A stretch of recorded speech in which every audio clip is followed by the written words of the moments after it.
जय हिंद साथियों। बिहार पुलिस के लूसेंट क्लास में आप सभी का स्वागत है। अगर आप लूसेंट पढ़ना चाहते हैं तो आप सभी को मालूम होगा कि लूसेंट से हम लोगों का डेली क्लास चैनल पर चल रहा है। और ख़ासकर जो लोग बिहार पुलिस और बिहार दरोगा की तैयारी कर रहे हैं उनको पता ही होगा कि लूसेंट बुक से कितने क्वेश्चन आपके एग्ज़ाम में पूछे जाते हैं। अगर आप लूसेंट बुक को कवर कर लेते हैं तो आपका एग्ज़ाम पास होने से कोई नहीं रोक सकता है।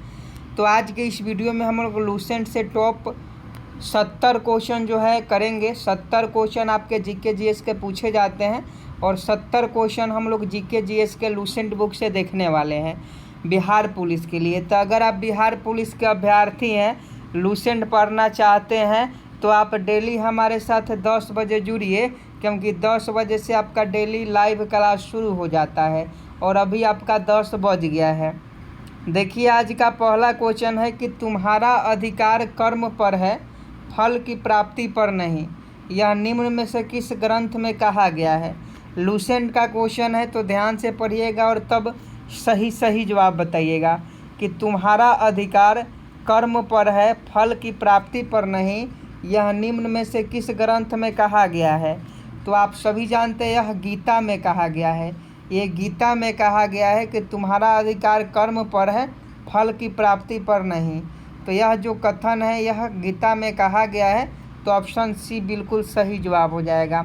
अगला प्रश्न 2 नंबर देखिए। जिस ग्रंथ में पुरुष मेघ का उल्लेख है वह है। फटाफट कमेंट बॉक्स में छाप दीजिए। सभी क्वेश्चन लूसेंट के हैं तो बहुत इम्पोर्टेंट है, तो जल्दी से आंसर करेंगे कि जिस ग्रंथ में पुरुष मेघ है का उल्लेख हुआ है वह है। तो यह आपका शतपथ ब्राह्मण है। शतपथ ब्राह्मण में पुरुष मेघ का जो है उल्लेख हुआ है, तो शतपथ ब्राह्मण ऑप्शन सी बता रहे हैं, तो आपका बिल्कुल सही जवाब है। अगला क्वेश्चन देखिए 3 नंबर की। वैदिक नदी आस्किनी की पहचान निम्नांकित नदियों में से किस एक के साथ की जाती है? आस्किनी नदी जो है वह वैदिक नदियाँ है और उसकी पहचान किस नदी के साथ की जाती है यही आपको बताना है। तो देखिए, आस्किनी नदी की जो पहचान है वो चेनाब नदी के साथ की जाती है। तो अगर आप ऑप्शन सी में चेनाब वाला ऑप्शन बता रहे हैं तो आपका बिल्कुल सही जवाब है। तो 3 का ऑप्शन सी बिल्कुल करेक्ट हो जाएगा। अगला प्रश्न 4 नंबर है। बौद्ध, हिंदू तथा जैन शैलकृत गुफाओं एक साथ विद्यमान है। 4 नंबर प्रश्न का सही जवाब बताएं। बौद्ध, हिंदू तथा जैन शैलकृत गुफाएं एक साथ विद्यमान है। तो 4 का ऑप्शन सी अगर आप एलोरा बता रहे हैं तो आपका बिल्कुल सही जवाब है। बौद्ध, हिंदू तथा जैन शैलकृत गुफाएं एलोरा में विद्यमान है। इसमें हिंदू हो गया, बौद्ध हो गया, जैन हो गया, सभी का चित्रकारी किया गया है। तो ऑप्शन सी एलोरा आपका बिल्कुल सही जवाब हो जाएगा। अगला क्वेश्चन 5 नंबर देखिए। मौखरी शासकों की राजधानी कहाँ थी? क्वेश्चन पूछा जाता है, शायद ये क्वेश्चन पहले आप नहीं पढ़े होंगे, लेकिन आज मौका मिला है तो पढ़ लीजिए और 5 का सही जवाब बताएं कि मौखरी शासकों की राजधानी कहाँ थी। तो 5 का ऑप्शन बी कनौज आपका बिल्कुल सही जवाब हो जाएगा। मौखरी शासकों की जो राजधानी थी वो आपका कनौज थी। तो ऑप्शन बी बिल्कुल सही जवाब हो जाएगा। अगला प्रश्न 6 नंबर देख लीजिए। गहरवाल वंश का संस्थापक कौन था जिसने कनौज को अपनी शक्ति का प्रमुख केंद्र बनाया? सभी क्वेश्चन लूसेंट से इकट्ठा किए गए हैं तो आपके लिए बहुत महत्वपूर्ण है। 6 नंबर प्रश्न का सही जवाब बताएं। गहरवाल वंश का संस्थापक कौन था जिसने कनौज को अपनी शक्ति का प्रमुख केंद्र बनाया था? तो 6 का ऑप्शन सी चंद्रदेव आपका बिल्कुल राइट आंसर हो जाएगा। चंद्रदेव गढ़वाल वंश का संस्थापक था जिसने कनौज को अपनी शक्ति का प्रमुख केंद्र बनाया था। अगला क्वेश्चन देखिए। पृथ्वीराज चौहान ने किससे विवाह किया था जो उनके शत्रु जयचंद गढ़वाल की बेटी थी? आपको बताना है कि पृथ्वीराज चौहान जो है किससे विवाह किया था जो उनके शत्रु जयचंद गढ़वाल की बेटी थी। तो 7 नंबर प्रश्न का सही जवाब बताएं। 7 का ऑप्शन सी संयुक्ता आपका बिल्कुल सही जवाब हो जाएगा। संयुक्ता जयचंद्र की बेटी थी जिससे पृथ्वीराज चौहान ने शादी किया था। अगला क्वेश्चन देखिए, निम्नलिखित में किसे दूसरा सिकंदर माना जाता है। ये क्वेश्चन पूछा जाता है तो आपके लिए बहुत ज़्यादा इम्पोर्टेंट है। 8 नंबर प्रश्न का फटाफट आंसर छाप दीजिए कि निम्नलिखित में से किसे दूसरा सिकंदर माना जाता है। तो दूसरा सिकंदर अलाउद्दीन खिलजी को माना जाता है।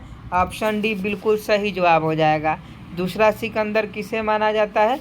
अलाउद्दीन खिलजी को माना जाता है। तो ऑप्शन डी बिल्कुल सही जवाब हो जाएगा। अगला प्रश्न 9 नंबर देखिए, निम्न भाषाओं में से किस भाषा को दिल्ली सुल्तान ने संरक्षण प्रदान किया।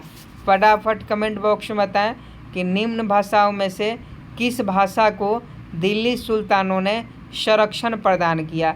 तो देखिए, जो भी दिल्ली के सुल्तान हुए वो फारसी भाषा को अधिक मानते थे। उनका ऑफिशियल लैंग्वेज बहुत लोगों का फारसी ही था। तो फारसी का संरक्षण प्रदान किया दिल्ली के सुल्तानों ने। तो 9 का ऑप्शन सी सही जवाब हो जाएगा।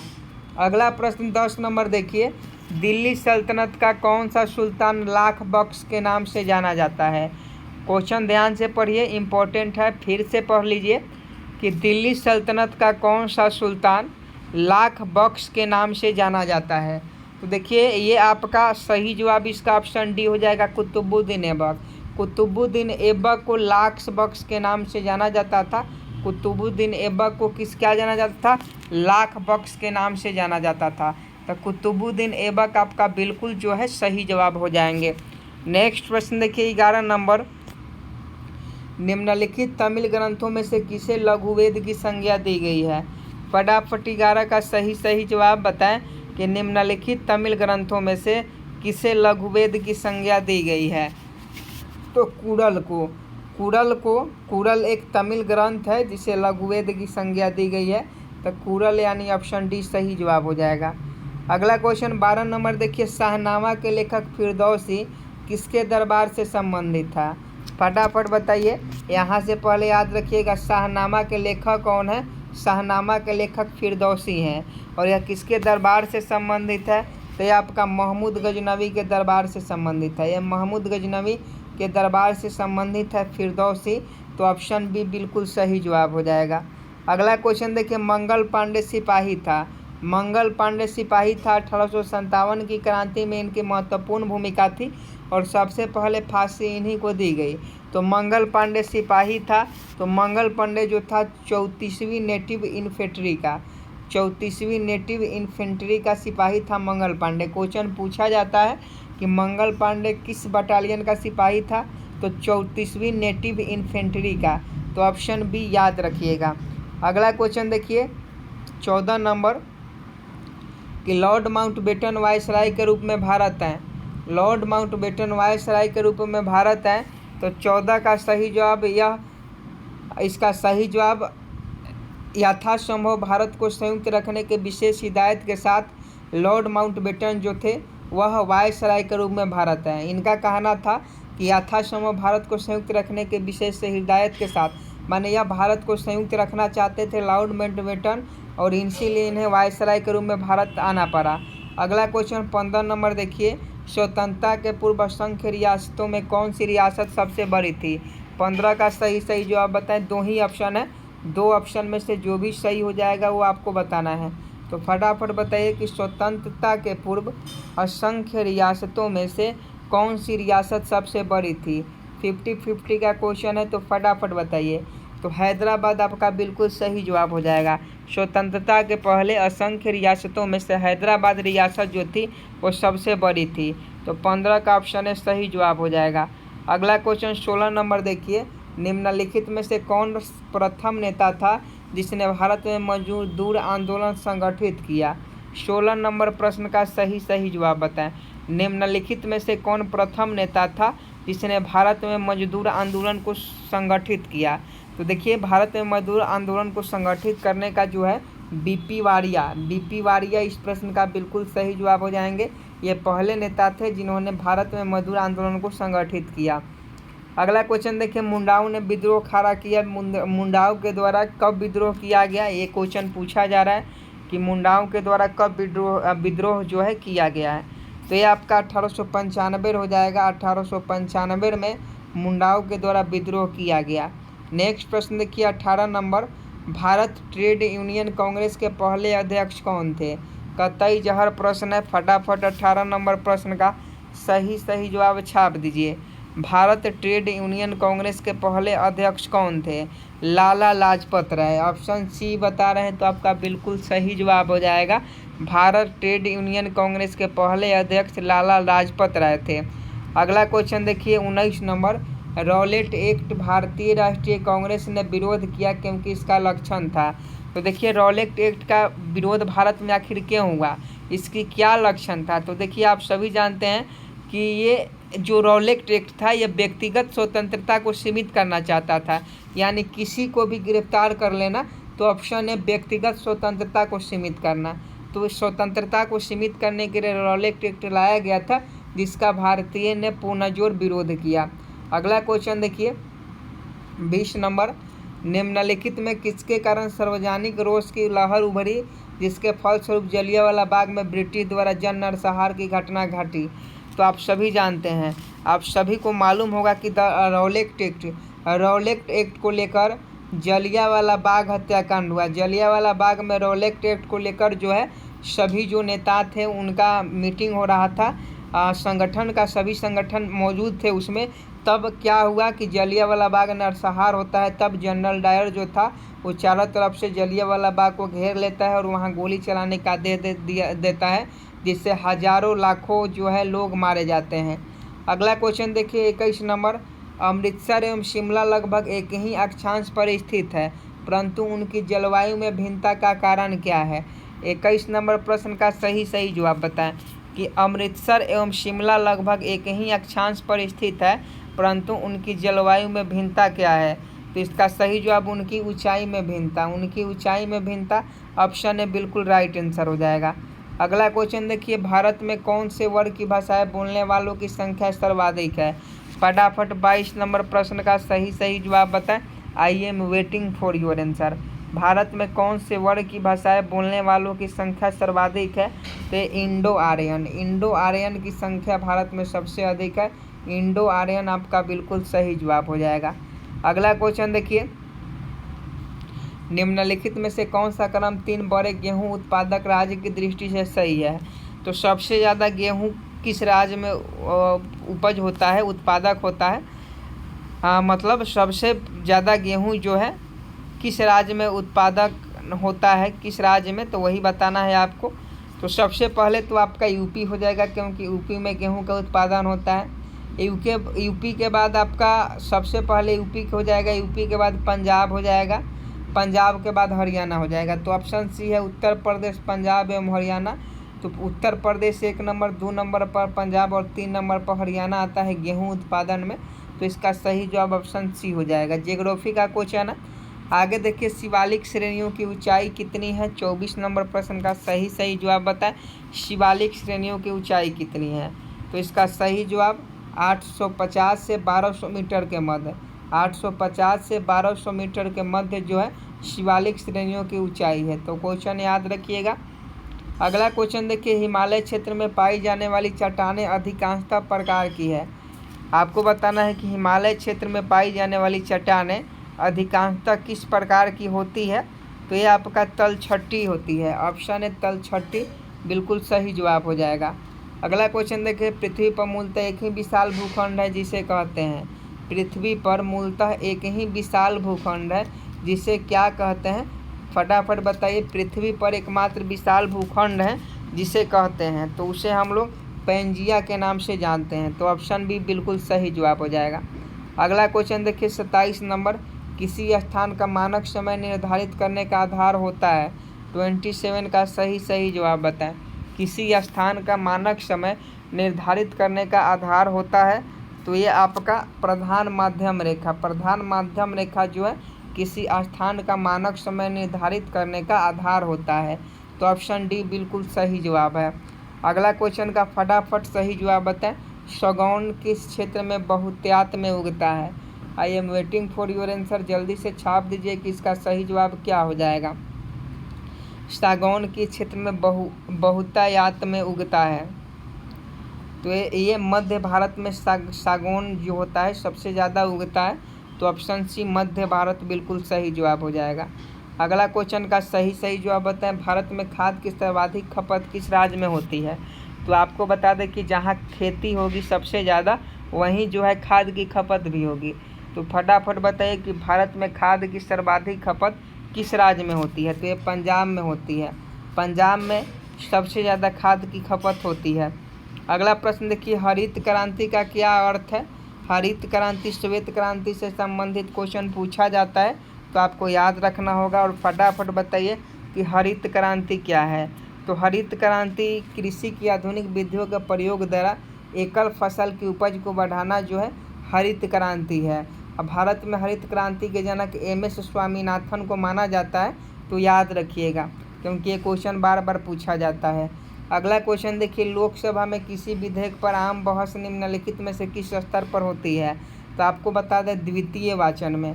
लोकसभा में किसी भी विधेयक पर जो आम बहस होती है वो द्वितीय वाचन में होती है, प्रथम वाचन में नहीं, द्वितीय वाचन में। तो ऑप्शन बी बिल्कुल सही जवाब हो जाएगा। अगला क्वेश्चन देखिए, भारतीय संविधान के किस अनुच्छेद के अंतर्गत अखिल भारतीय सेवाओं का प्रावधान किया गया है? फटाफट कमेंट बॉक्स में बताइएगा। I am waiting for answer. भारतीय संविधान के किस अनुच्छेद के अंतर्गत अखिल भारतीय सेवाओं का प्रावधान किया गया है? आप सभी जानते हैं अनुच्छेद 312। अनुच्छेद 312 के तहत भारतीय संविधान में अखिल भारतीय सेवाओं का प्रावधान किया गया है। तो ऑप्शन सी बिल्कुल राइट आंसर हो जाएगा। अगला प्रश्न देखिए, 33 नंबर, भारत के राष्ट्रपति अपना त्याग पत्र किसको संबोधित करके देता है? फटाफट कमेंट बॉक्स में बताएं कि भारत के राष्ट्रपति अपना त्याग पत्र किसको संबोधित करके देता है? आंसर करेंगे फटाफट। 33 का ऑप्शन बी उपराष्ट्रपति बता रहे हैं, तो आपका बिल्कुल सही जवाब है। अगला क्वेश्चन देखिए, भारतीय संविधान का कौन सा अनुच्छेद राष्ट्रपति को उच्चतम न्यायालय से परामर्श करने की शक्ति प्रदान करता है? क्वेश्चन ध्यान से पढ़िए कि भारतीय संविधान का कौन सा अनुच्छेद राष्ट्रपति को उच्चतम न्यायालय से परामर्श करने की शक्ति प्रदान करता है? तो ये जो है अनुच्छेद 143 करता है। तो आर्टिकल 143 आपका बिल्कुल सही जवाब हो जाएगा। अगला क्वेश्चन देखिए, कैबिनेट का तात्पर्य है। कैबिनेट का तात्पर्य क्या है? तो कैबिनेट स्तर के मंत्री। कैबिनेट का तात्पर्य है कैबिनेट स्तर की मंत्री। तो 35 का ऑप्शन भी बिल्कुल सही जवाब हो जाएगा। अगला क्वेश्चन देखिए, भारत के प्रधानमंत्री में से कौन अपने कार्यकाल में संसद में कभी भी उपस्थित नहीं हुए? फटाफट बताइए कि भारत के प्रधानमंत्री में से कौन अपने कार्यकाल में संसद में कभी उपस्थित नहीं हुए? तो इसका सही जवाब ऑप्शन डी हो जाएगा। ऑप्शन डी देख लीजिए। ऑप्शन डी में क्या है? ऑप्शन डी में आपका चौधरी चरण सिंह है। ये बिल्कुल सही जवाब है। चौधरी चरण सिंह जो है यह अपने कार्यकाल में उपस्थित नहीं थे लोकसभा में। अगला क्वेश्चन देखिए, किस लोकसभा का कार्यकाल लगभग 6 वर्ष का था? देखिए अभी जो लोकसभा का कार्यकाल होता है 5 वर्ष का होता है, लेकिन एक बार 6 वर्ष का कार्यकाल को बनाया गया था। इसका कारण क्या था और ये कब हुआ था? तो आपको बता दें, ये जो हुआ था 5वीं लोकसभा। 5वीं लोकसभा में लोकसभा का जो कार्यकाल था वो 5 वर्ष से बढ़ाकर 6 वर्ष कर दिया गया था। अगला प्रश्न देखिए, 38 नंबर, समान नागरिक संहिता किस राज्य में लागू है? क्वेश्चन पूछा जाता है समान नागरिक संहिता, तो ये आपका गोवा में लागू है। ये पहले भी क्वेश्चन करवाए हैं, तो गोवा में आपका बिल्कुल सही जवाब हो जाएगा। देखिए अगर आप डेली क्लास कर रहे हैं लूसेंट से बिहार पुलिस के लिए, तो आपको बहुत ज़्यादा फ़ायदा होने वाला है। आप डेली हमारे साथ 10 बजे जुड़िए अगर लूसेंट बुक से अगर आप पढ़ना चाहते हैं तब। अगला प्रश्न देखिए, संविधान के किस अनुच्छेद के द्वारा उद्योग के प्रबंधन में कर्मकारों की भागीदारी का प्रावधान किया गया है? 39 का सही जवाब बताएं। और देखिए अभी तक आप वीडियो को लाइक नहीं किए हैं तो रिक्वेस्ट है कि वीडियो को लाइक कर चैनल को सब्सक्राइब कर लें, क्योंकि आने वाले आपको ऐसे ही वीडियो मिलेंगे जो बिहार पुलिस के लिए बहुत ही महत्वपूर्ण होंगे। तो 39 का ऑप्शन बी हो जाएगा, आर्टिकल 43 से। आर्टिकल 43 से बिल्कुल बी सही जवाब है। अगला क्वेश्चन देखिए, भारत के संदर्भ में निम्न में कौन धर्मनिरपेक्ष शब्द का सही भाव व्यक्त करता है? तो धर्मनिरपेक्ष शब्द का भाव क्या है? तो भारत में राज्य का कोई धर्म नहीं है। अब बिहार है तो बिहार का कोई धर्म नहीं है। उत्तर प्रदेश है, उत्तर प्रदेश का कोई धर्म नहीं है। तो धर्मनिरपेक्ष का मतलब यही होता है कि भारत में राज्य का कोई धर्म नहीं है। तो ऑप्शन डी बिल्कुल सही जवाब है। अगला क्वेश्चन देखिए, मौसम आधारित फसल बीमा योजना सर्वप्रथम कहाँ लागू की गई? मौसम आधारित फसल बीमा योजना सर्वप्रथम कहाँ लागू की गई? तो ये आपका कर्नाटका में लागू किया गया। अगला क्वेश्चन देखिए और फटाफट से, देश भर में जीएसटी कब लागू हुआ? क्वेश्चन पूछता है कि देश भर में जीएसटी कब लागू हुआ। तो आपको बता दें, जीएसटी की जहाँ तक सवाल है तो जीएसटी 2017 में लगा। तो 2017 में वाला 2 ऑप्शन है, तो 1 जुलाई 2017 को पूरे देश में जीएसटी 1 जुलाई 2017 को लगा। अगला क्वेश्चन देखिए, आपका बैंक आपके द्वार किस बैंक का टैगलाइन है? आपका बैंक आपके द्वार किस बैंक का टैगलाइन है? तो 43 का जो है ऑप्शन डी हो जाएगा, इंडिया पोस्ट पेमेंट बैंक का। अगला क्वेश्चन देखिए, विश्व में सब्जियों का सर्वाधिक उत्पादन करने वाला देश कौन है? 44 का सही जवाब बताएं। विश्व में सब्जियों का सर्वाधिक उत्पादन करने वाला देश कौन है? तो ये आपका चीन है। चीन में सबसे ज़्यादा सब्जियों का उत्पादन किया जाता है। अगला क्वेश्चन देखिए, संपदा कर भारत में पहली बार किस वर्ष में लागू किया गया? संपदा कर, फटाफट बताइए, संपदा कर भारत में किस वर्ष पहली बार लागू किया गया? तो यह आपका 1957 में 1957 में संपदा कर सबसे पहले लागू किया गया। तो ऑप्शन सी 1957 आपका बिल्कुल सही जवाब हो जाएगा। अगला क्वेश्चन देखिए 46 नंबर, भारत में योजना अवकाश की अवधि क्या थी? भारत में योजना अवकाश की अवधि क्या थी? क्वेश्चन पूछा जाता है। तो ये 1966 से 69 1966 से 69 तक भारत में योजना अवकाश की अवधि थी। तो ऑप्शन बी बिल्कुल सही जवाब हो जाएगा। अगला क्वेश्चन देखिए, भारत सरकार ने देश के 14 बैंकों का राष्ट्रीयकरण कब किया? तो आपको बता दें कि जुलाई 1969 में, याद रखिएगा जुलाई 1969 में, केवल 1969 भी याद रखिएगा तो हो जाएगा। तो भारत सरकार ने देश के 14 बैंकों का राष्ट्रीयकरण कब किया? जुलाई 1969 में क्वेश्चन पूछा जाता है। अगला क्वेश्चन का सही जवाब बताएं। खुले बाजार की कार्यवाही समाहित होती है। खुला बाजार इकोनॉमिक्स का क्वेश्चन है। हर टॉपिक से हम लोग बिहार पुलिस के लिए लूसेंट बुक से क्वेश्चन कर रहे हैं। तो फटाफट बताइए कि खुले बाजार की कार्यवाहियाँ समाहित होती है। तो खुले बाजार की कार्यवाहियाँ की बात करें तो साख नियंत्रण की परिमाणात्मक विधियाँ में। तो ऑप्शन बी बिल्कुल सही जवाब हो जाएगा। अगला प्रश्न देखिए, इनसाइड ट्रेडिंग किससे संबंधित है? I am waiting for your answer करेंगे फटाफट। तो इनसाइड ट्रेडिंग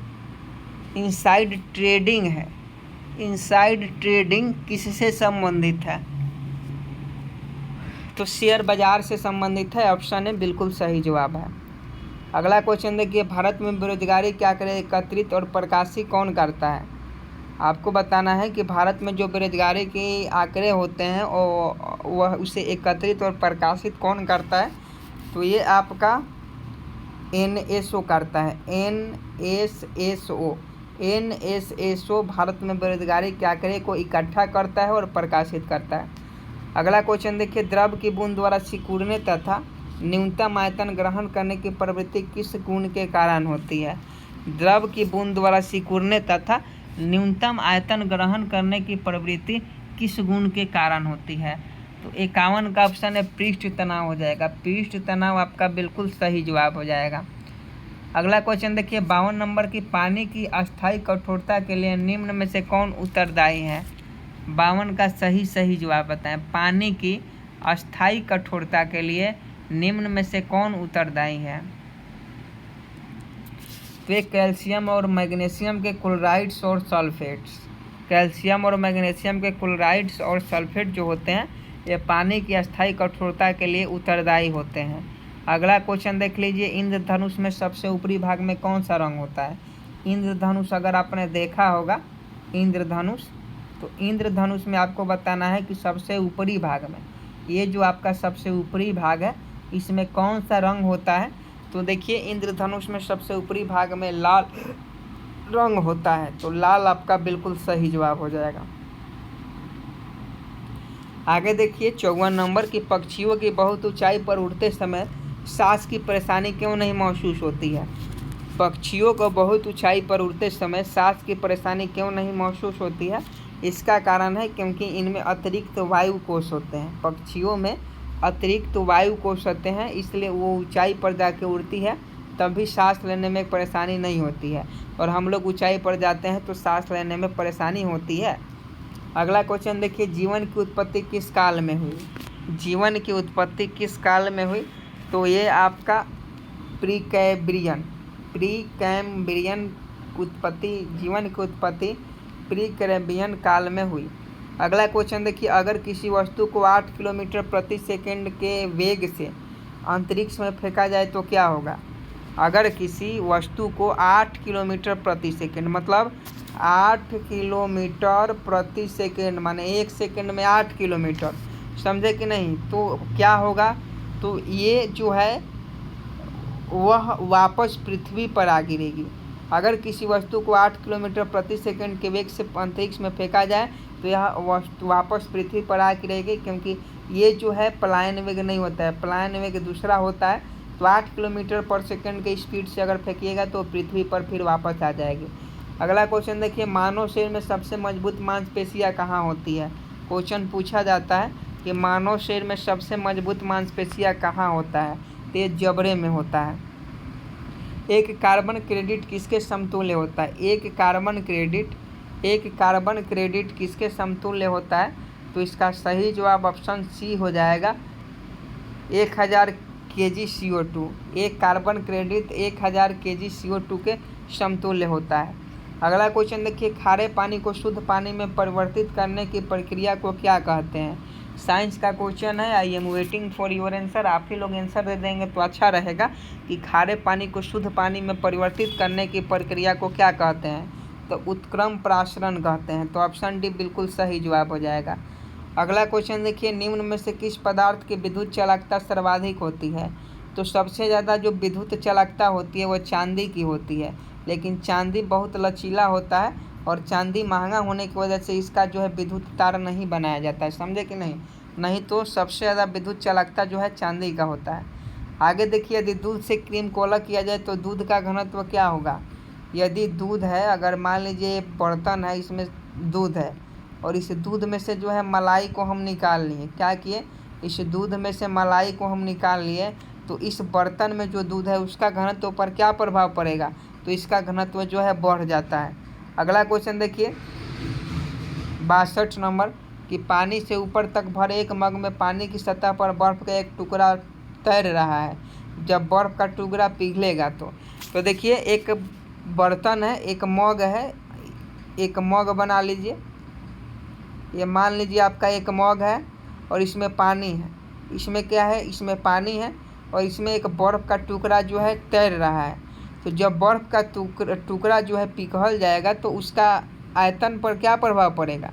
तो देखिए इसका सही जवाब हो जाएगा कि पानी का स्तर अपरिवर्तित रहेगा, क्योंकि जब आप बर्फ़ डालिएगा तो जितना पानी इसको जगह छेकना चाहिए था वो छेक लेगा पहले ही, तो बाद में पिघले या ऐसे ही रहे उससे कोई प्रभाव नहीं पड़ने वाला। आगे देखिए, अंतरिक्ष यान जो चक्कर लगा रहा है से एक सेब जब छोड़ा जाता है तो वह अंतरिक्ष यान से एक सेब को नीचे छोड़ा जाता है। अंतरिक्ष यान से क्या होता है? एक सेब को नीचे छोड़ा जाता है, तो वो क्या होगा? तो वो जो है तैरेगा, अंतरिक्ष यान के साथ उसी गति से गतिमान होगा, समझे कि नहीं? क्योंकि वह पृथ्वी पर वापस नहीं आएगा। अगला क्वेश्चन देखिए, मकड़ियों द्वारा उत्पादित रेशम कहलाता है। मकड़ियों द्वारा उत्पादित रेशम को क्या कहा जाता है? तो गौशमीर रेशम कहा जाता है। मकड़ियों द्वारा उत्पादित रेशम को गौशमीर रेशम कहा जाता है। आगे देखिए, जब किसी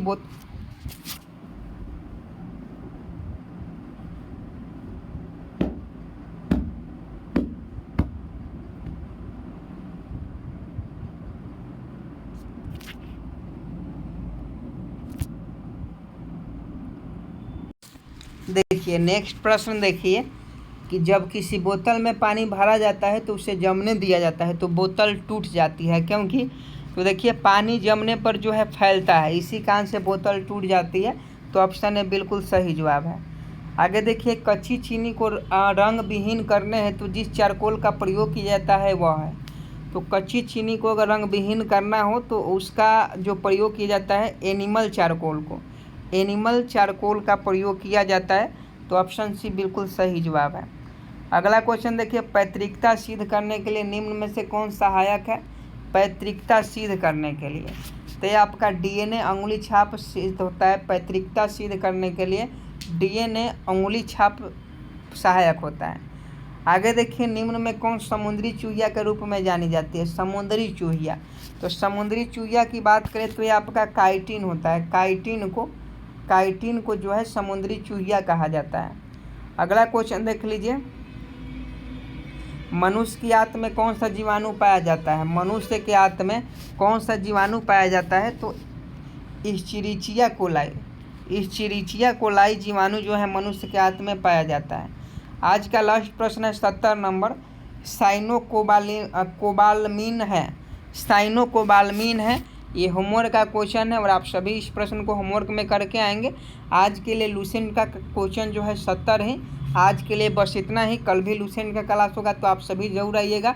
और अभी तक आप चैनल को सब्सक्राइब नहीं किए हैं तो चैनल को सब्सक्राइब कर बेल आइकन को प्रेस कर लीजिएगा। मिलते हैं नेक्स्ट वीडियो में, तब तक के लिए जय हिंद जय भारत।